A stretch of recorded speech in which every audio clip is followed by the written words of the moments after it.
Hey guys, welcome to another Thursday edition of the Vinyl Den, your channel for record collecting by record collectors. My name is Nick. Today I'm going to talk about a couple of albums I just recently picked up and open up something I just got in the mail. If you haven't done so yet, make sure you click on that link down below. Go check out the Vinyl Den Facebook group. I know you guys are probably tired of hearing me say it, but just a cool place to continue the music conversation. There's also a couple of other links down there. There's one for the Vinyl Den merch page where we've got t-shirts and sweatshirts. There's a link for the Vinyl Den Spotify and Apple Music playlists where every week we're just compiling music that we're talking about here on the channel, putting it together on a playlist for everyone to enjoy. There's also a link for the Vinyl Den Patreon page. If you want to support the show, it's always greatly appreciated, and you can support the show for as little as $1 a month. If you enjoyed the episode, make sure you give me the old thumbs up, hit that subscribe button down below, and make sure you hit that notification bell so you're notified every time we release new episodes.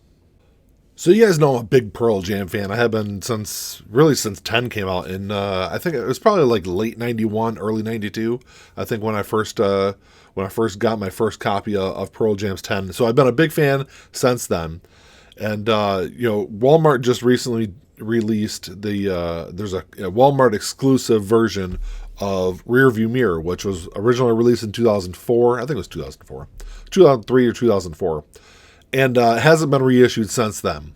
And, those original copies go for hundreds of dollars. And for the most part, I already had, since I've got all their albums on vinyl already, I already had a vast majority of the tracks that are on Rearview Mirror, so I was never going to spend, that kind of money to buy that album. I know there's a couple of bootlegs out there, and I just, like I said, I already had most of the tracks. I think there's like 2 or 3 tracks on Rearview Mirror that you're not able to get on other releases or other official releases. So I was really happy to finally see that Walmart finally reissued these. So pre-sales went up for these, I think like late in the night.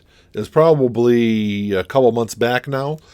And I know I saw it I think it was like 12 or 12:30 in the morning when I saw the pre-sale. And they're still available on Walmart's website. So went on there. There's 2 versions of it. So that's kind of the crazy thing is when this was originally released, it was released as a 4 LP set. So what Walmart did, I think probably make it a little more affordable to people, was they broke it up into two LP sets. So there's a version 1, a volume 1 and a volume 2. So... And they're on colored vinyl, but they're not anything spectacular. I think volume 1 is there's a black and a white for volume 1, and then for volume 2, I think it's a black and a gray. Yeah, there's a black and a gray for volume 2. So I will say that.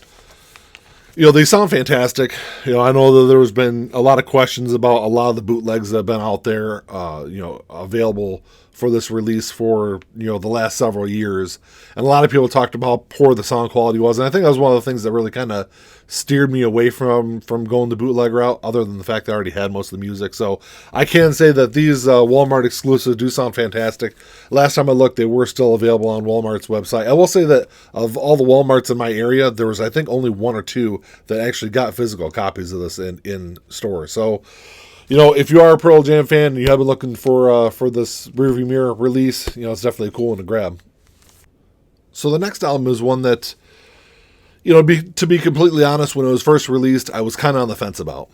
And I know there's a bunch of people out there that were really, really looking forward to this album. But when it was first released, I kind of went through and streamed it once. And then, I kind of went back, and there was a selection, maybe like 4 or 5 tracks. I went back and listened to a second time. And while it was a good album, I don't know, it wasn't really like, I don't know, there was nothing that really kind of really stood out to me and made me really want to own this album. And over the next several days, I saw a lot of people posting online, and I talked to Ian about this release because it was an album he was really looking forward to.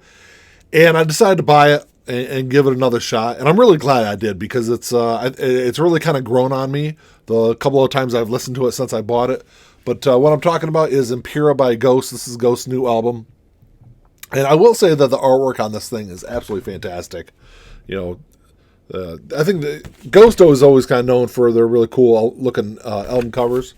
But, like I said, it's an album that I'm glad I picked up, because the more I listen to it, the more I like it. There's some really, really good tracks on there. Of course, there is a couple that I can kind of do without, but I will say that it did come with this pretty cool booklet. I don't know if this booklet came with all the Ghost releases. This was the Black Ice version I picked up off a merch bar. And the booklet just has some cool artwork in it, and lyrics for the tracks. So that's kind of cool to kind of skim through.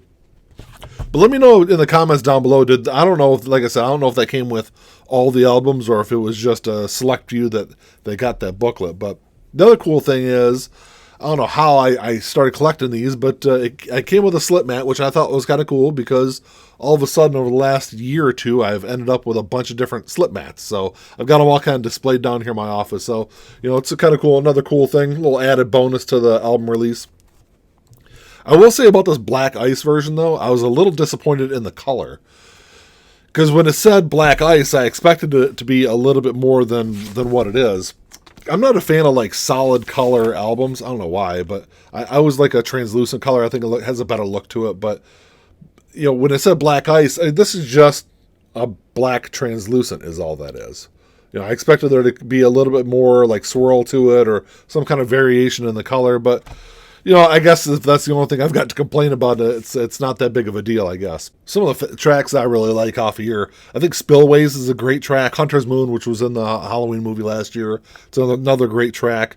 Darkness of the Heart of My Love is a great track. Griftwood, it's probably one of my favorite tracks on this album. Like I said, a bunch of great stuff. If you haven't checked out Impera, make sure you do. All right, so on to the box that I just got out of the mail. This was something that this album was. It was announced. Well, it was released digitally last year, and there was, because of all the vinyl delays, the band was really kind of upfront about it. And they said, "Look, we aren't going to announce pre-orders, or we aren't going to have it released on vinyl for a while, because who knows when." I think what they said at the time was that they couldn't even get an answer from the pressing plant on when it would be pressed. They weren't even giving a lead time for it. So they didn't know if it was going to be 4 months, 6 months, 8 months, a year. Who knew at that time? So they kind of held off on announcing it. Hopefully it wasn't too loud in the microphone there. So what they did was something that is kind of cool. I think they waited until they actually had the albums in hand to announce the sale for them. So these went up on sale on they were supposed to be, it was like Friday, I think it was like Friday at 3 p.m. I think is when the sale went live on their website. But because I'm a fan club member, I was able to buy my copies the night before. So there was two versions, two different color variants that were available of this album. And let's open it up and see how they look. They did a good job packaging it. Put some added little packing in there. And I was really kind of interested to see how these look, because they've got like a holographic front to them. So the band, of course, one of my favorite bands of all time, MxPx. This is their live album, Southbound to San Antonio. This was a show that they did I think it was the last show they did before all the lockdowns and all that stuff. So, and if you can see, let's see if I can get a good shot in the camera here, the holographic front of their little punk guy, like jumping through the crowd. I guess I'm not moving it really well. It's kind of hard to pick it up in the camera, but like I said, there's two different color variants. So I'm gonna pop these open real quick, and we'll see how the albums look. I will say it looks like the slightest little corner ding on this one, which is so minor you probably can't even see it in the camera, but it's nothing terrible. I feel like most of the albums I get in the mail nowadays have some kind of either ding to them or a seam split, but this one's not terrible. Anyway, I don't know if that is any better with the cellophane off of it, but I love the artwork on the front of it. Like I said, it's a great live album. Like I said, it came out, I think it was September of last year when they released it digitally, but it's got a bunch of their like greatest hits tracks on here, stuff you would definitely know. And it's got some deeper tracks on here that, if you are a casual MxPx fan, you're probably not really, or you haven't heard very often, but overall the packaging looks pretty sweet. It's got a really nice gatefold to it. Just a bunch of just pictures from the show. There's the back cover there of the band over the crowd. I did want to see how because the mock-up on these look pretty sweet. If I can pull this out. I will say that they will definitely get out of these. They won't go back in these paper sleeves. So, it's like a black and red kind of smush. I think that's what you call it. That's what I always called it. So that one looks pretty cool. I don't know if the other disc... I think the other disc is a different color in this variant.